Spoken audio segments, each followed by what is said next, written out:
भोपाल के शौर्य स्मारक में आज एक ऐतिहासिक क्षण का साक्षी बना जब मध्य प्रदेश के सीएम डॉक्टर मोहन यादव के मुख्य आतिथ्य में वंदे मातरम के 150वें स्मरणोत्सव समारोह का आयोजन हुआ। कार्यक्रम की शुरुआत कलाकारों द्वारा वंदे मातरम के सामूहिक गायन से हुई, जिसने संपूर्ण वातावरण को देशभक्ति के भाव से ओतप्रोत कर दिया। हर जिले में जोश, गर्व और राष्ट्र के प्रति समर्पण भावना स्पष्ट झलक रही थी। सीएम ने इस मौके पर कहा कि वंदे मातरम स्मरणोत्सव पीएम मोदी की राष्ट्रभक्ति, सांस्कृतिक विरासत के संरक्षण और नवभारत के निर्माण की कल्पनाशीलता का अद्वितीय उदाहरण है। उन्होंने स्मरण कराया कि लौह पुरुष सरदार वल्लभ भाई पटेल ने साल 1950 में वंदे मातरम को राष्ट्रगान के समान सम्मान प्रदान कर इसे राष्ट्रीय महत्व दिया था। डॉक्टर यादव ने कहा कि बंकिम चंद्र चट्टोपाध्याय द्वारा रचित वंदे मातरम हमारी हजारों साल पुरानी संस्कृति, मातृभूमि के प्रति अटूट प्रेम और त्रिदेवियों लक्ष्मी, सरस्वती और दुर्गा के आदर्शों का प्रतीक है। आनंद मठ के माध्यम से उन्होंने भारत की गौरवशाली विरासत को विश्व के समक्ष प्रस्तुत किया। कार्यक्रम में अनेक कलाकार, युवाओं, नागरिकों ने भाग लिया। यह आयोजन न केवल गीत के 150 सालों की स्मृति का उत्सव था, बल्कि भारतीय अस्मिता, एकता और सांस्कृतिक आत्मगौरव का प्रतीक भी बना।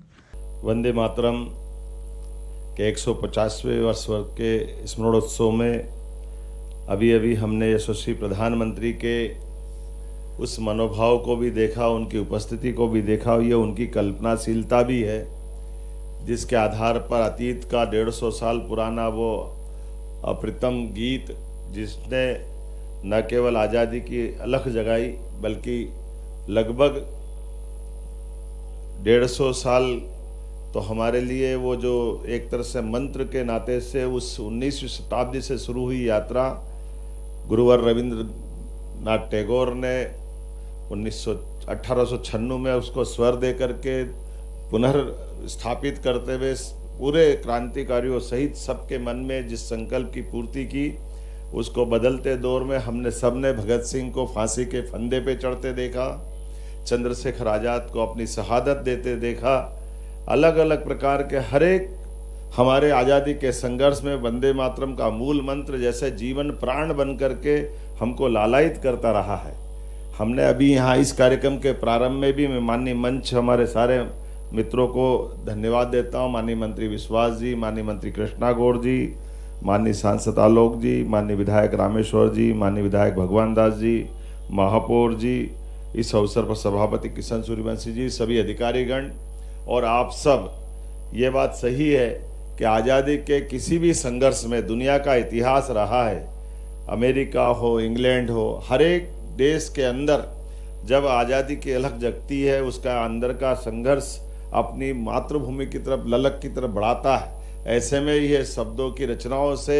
नए प्रकार का स्पंदन होता है, नए प्रकार के मन में संकल्प आते हैं और हर एक व्यक्ति अपने देश के उस मूल मंत्र के आधार पर राष्ट्रभक्ति के गीत से अपने गौरवशाली अतीत के, भविष्य के देश के लिए अपनी पहचान बनाता है। और यही कमोबेश हम हर एक देश के गीतों के साथ देख सकते हैं। अमेरिका का क्राइसिस वाला समय हो, इंग्लैंड का विद्रोह वाला समय हो, भारत का अपना, हमने जब यद्यपि वंदे मातरम का आनंद भी देखा, लेकिन इस कार्यक्रम के प्रारंभ में कदम कदम बढ़ाए जा, खुशी के गीत गाए जा, ये जो हमारे भी स्वरबद्ध रचना को हमारे पुलिस बैंड ने जो प्रस्तुत किया है, इस प्रस्तुत करने वाले गीत में ये हमारे आज़ादी के नेताजी सुभाष चंद्र बोस के उस आज़ाद हिंद फौज से जुड़ता हुआ दिखाई देता है। यद्यपि बनाया गया था दीक्षित जी ने गीत, बाद में कविवर राम सिंह ठाकुर जी ने इसको स्वरबद्ध करते हुए संशोधित रूप में दिया है। और ये आज़ादी का अपना अब एक तरह से संघर्ष वाले उस सारे दौर के दरमियान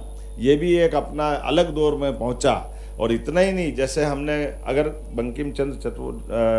चट्टोपाध्याय जी की बात अगर करें तो ये संस्कृत के साथ जोड़ करके वर्णवाल जी ने सही कहा अपने भाषण में, लेकिन मैं उसी में ये बात भी बताना चाहूँगा, इस गीत की रचना में हमारी प्राचीन संस्कृति की त्रिदेवी कल्पनाओं को जोड़ने का प्रयास किया गया है, जिसके माध्यम से एक तरफ हम अपनी दुर्गा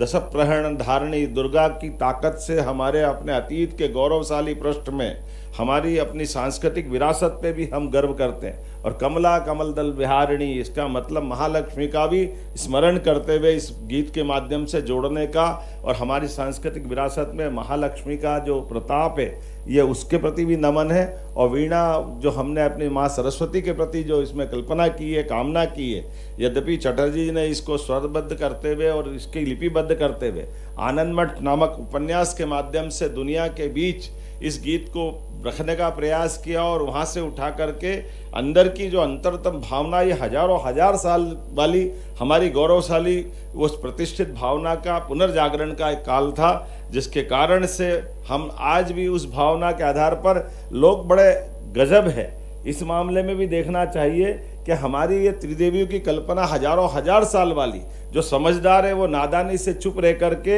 हमने इसके कष्ट भी, जब आज़ादी के अलख में जिस मंत्र के रूप में ये सबको एक तरह से आंदोलित करता था, लेकिन आज़ादी के बाद देश के साथ जब हमारा अपना गीत का अपनाने का मौका आया तो कहीं ना कहीं देश ने इसमें दिग्भ्रमित भूमिका अदा की। बड़े कष्ट के साथ कहना पड़ेगा, आज वो दोबारा दोहराने की जरूरत नहीं, लेकिन वो दर्द तो सबके मन में होगा ही, जिस मूल मंत्र के बलबूते पर आज़ादी के सारे संघर्ष में बड़ी भूमिका हुई। और वो हमारे गीत 150वीं जयंती के अवसर पर जब हम बात कर रहे हैं तो उस इतिहास को भी देश को जानने की आवश्यकता है। आज के इस अवसर पर मैं माननीय सरदार पटेल को पुनः स्मरण करना चाहूँगा, जिनका 150वां वर्ष है, जिन्होंने 1950 में फिर इस बात को भी स्थापित किया कि राष्ट्रगान और राष्ट्रगीत दोनों का महत्व होना चाहिए, और दोनों पूरे देश के अपनाते हुए एक तरफ हम जनगण मन पे गर्व करते हैं, एक तरफ वंदे मातरम पे भी गर्व करते हैं। आइए हमारी अपनी इस गौरवशाली अतीत को जानते हुए हम सब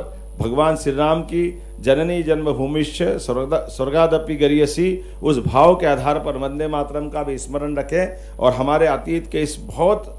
अक्षय नवमी 1857 में बनने वाले इस 1857 के आधार पर, माफ करना 1875 में बनने वाले गीत को 1857 की क्रांति से भी जोड़ करके देखें, जिसके कारण से भारत ने दुनिया का सबसे बड़ा गणतंत्र दिया, भारत की गौरवशाली अतीत पे हमको गर्व करने का मौका मिला। मैं प्रधानमंत्री जी को पुनः धन्यवाद देना चाहूँगा, जिन्होंने आधुनिक तकनीकों के माध्यम से भी पूरे देश को ऐसे सारे विरासत के गर्व करने वाले मौके भी दिए। जब हम 150वीं जयंती सरदार वल्लभ भाई पटेल की मना रहे हैं तो हम अपने वंदे मातरम पे भी गर्व करते। पूरे वर्ष के विविध कार्यक्रम जो इस 7 नवंबर से प्रारंभ होकर के 7 नवंबर